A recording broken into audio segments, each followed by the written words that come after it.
Thank you, Klaus, very much. It's a privilege to be here at this forum where leaders in business, science, art, diplomacy, and world affairs have gathered for many, many years to discuss how we can advance prosperity, security, and peace. I'm here today to represent the interests of the American people and to affirm America's friendship and partnership in building a better world. Like all nations represented at this great forum, America hopes for a future in which everyone can prosper and every child can grow up free from violence, poverty, and fear. Over the past year, we have made extraordinary strides in the U.S. We're lifting up forgotten communities, creating exciting new opportunities, and helping every American find their path to the American dream, the dream of a great job, a safe home, and a better life for their children. After years of stagnation, the United States is once again experiencing strong economic growth.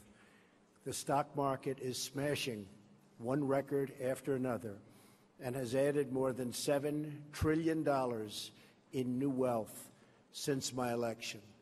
Consumer confidence, business confidence, and manufacturing confidence are the highest they have been in many decades. Since my election, we've created 2.4 million jobs, and that number is going up very, very substantially. Small business optimism is at an all-time high. New unemployment claims are near the lowest we've seen in almost half a century. African American unemployment has reached the lowest rate ever recorded in the United States, and so has unemployment among Hispanic Americans. The world is witnessing the resurgence of a strong and prosperous America. I'm here to deliver a simple message.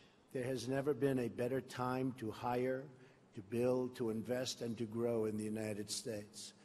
America is open for business, and we are competitive once again.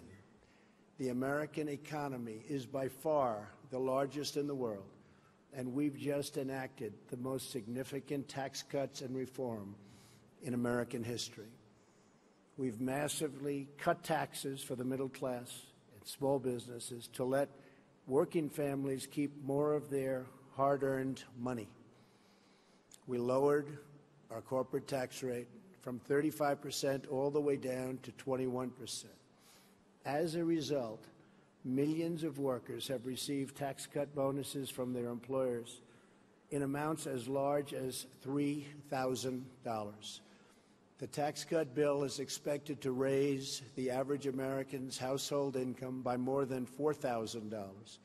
The world's largest company, Apple, announced it plans to bring $245 billion in overseas profits home to America.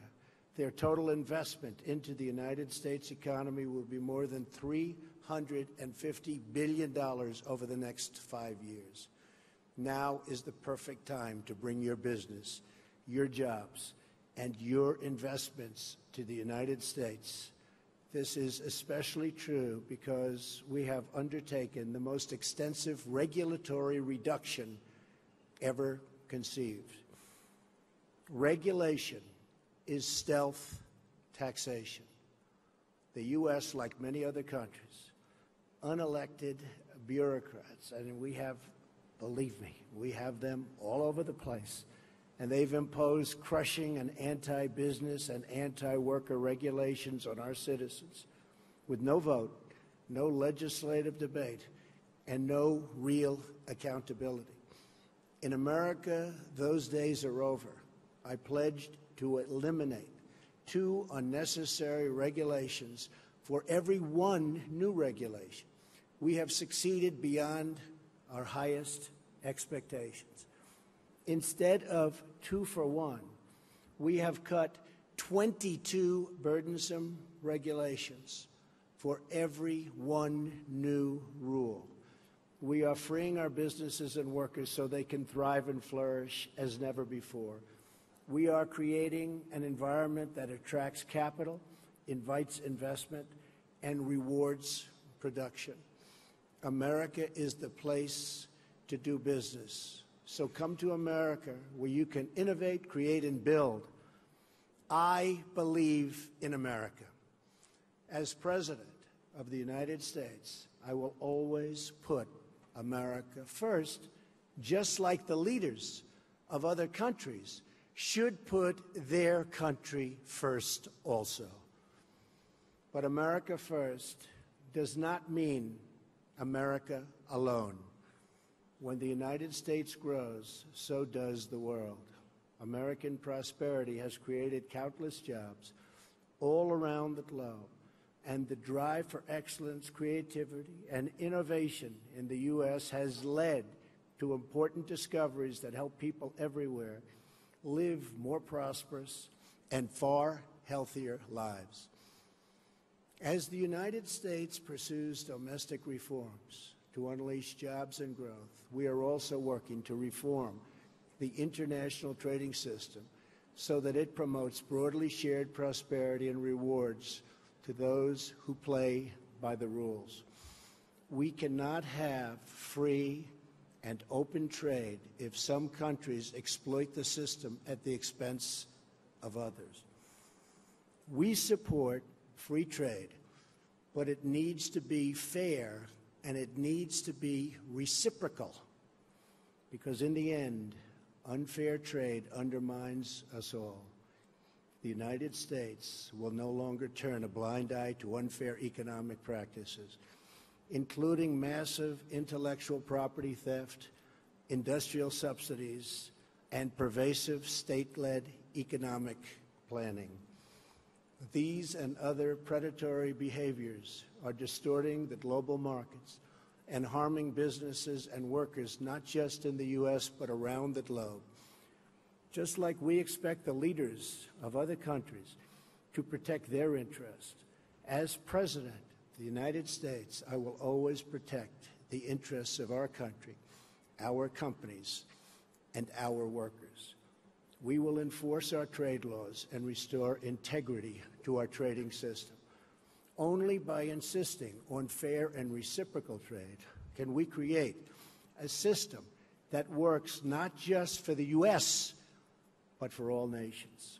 As I have said, the United States is prepared to negotiate mutually beneficial bilateral trade agreements with all countries. This will include the countries in TPP, which are very important. We have agreements with several of them already. We would consider negotiating with the rest, either individually or perhaps as a group, if it is in the interests of all. My administration is also taking swift action in other ways to restore American confidence and independence. We are lifting self-imposed restrictions on energy production to provide affordable power to our citizens and businesses and to promote energy security for our friends all around the world. No country should be held hostage to a single provider of energy. America is roaring back, and now is the time to invest in the future of America. We have dramatically cut taxes to make America competitive. We are eliminating burdensome regulations at a record pace.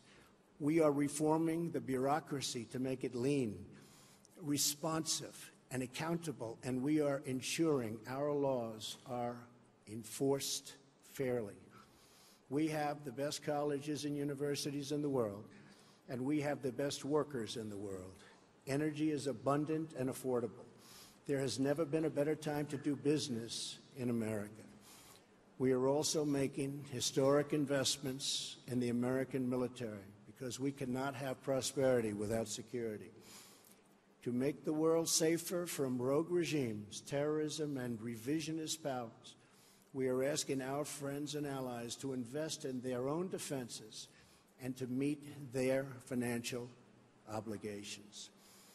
Our common security requires everyone to contribute their fair share. My administration is proud to have led historic efforts at the United Nations Security Council and all around the world to unite all civilized nations in our campaign of maximum pressure to denuke the Korean Peninsula. We continue to call on partners to confront Iran's support for terrorists and block Iran's path to a nuclear weapon. We're also working with allies and partners to destroy jihadist terrorist organizations such as ISIS, and very successfully so.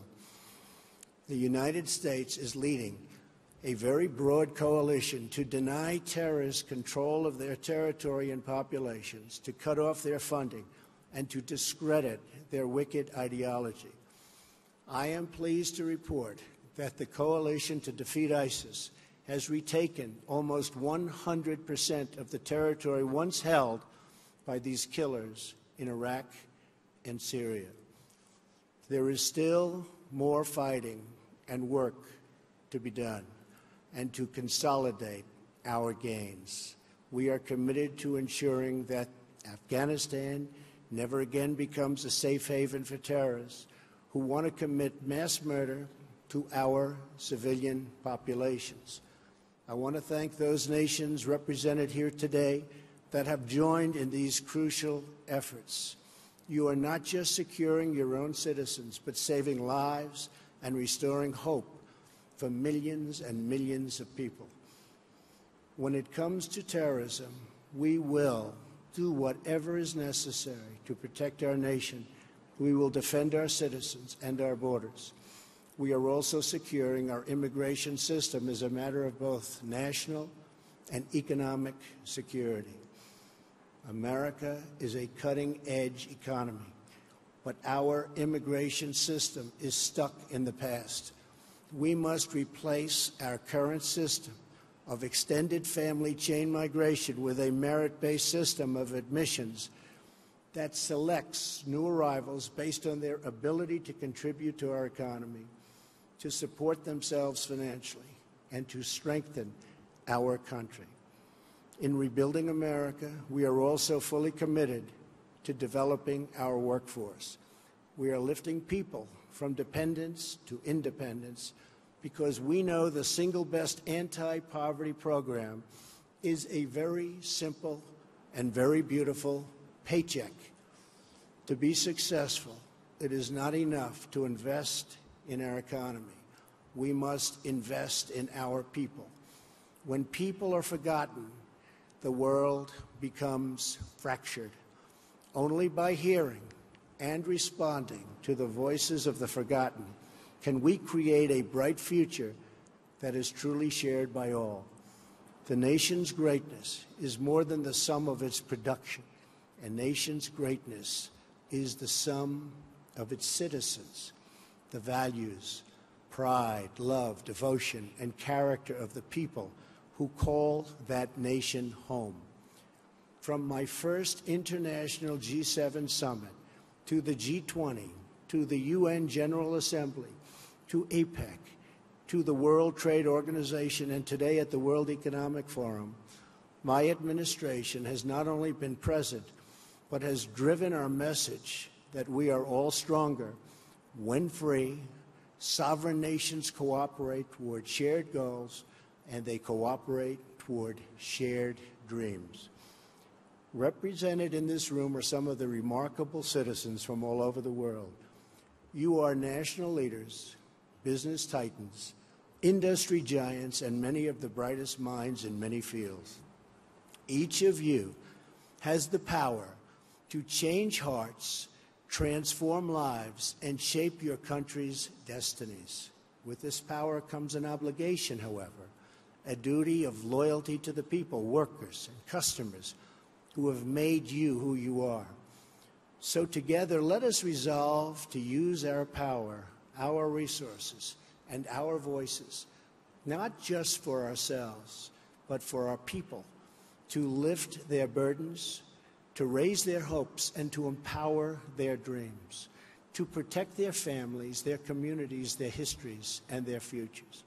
That's what we're doing in America, and the results are totally unmistakable. It's why new businesses and investment are flooding in.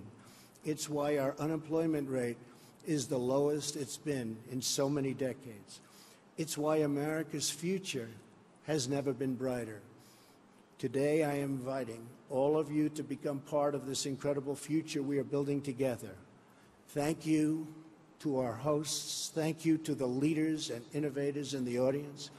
But most importantly, thank you to all of the hardworking men and women who do their duty each and every day, making this a better world for everyone. Together, let us send our love and our gratitude to make them, because they really make our countries run. They make our countries great. Thank you, and God bless you all. Thank you very much.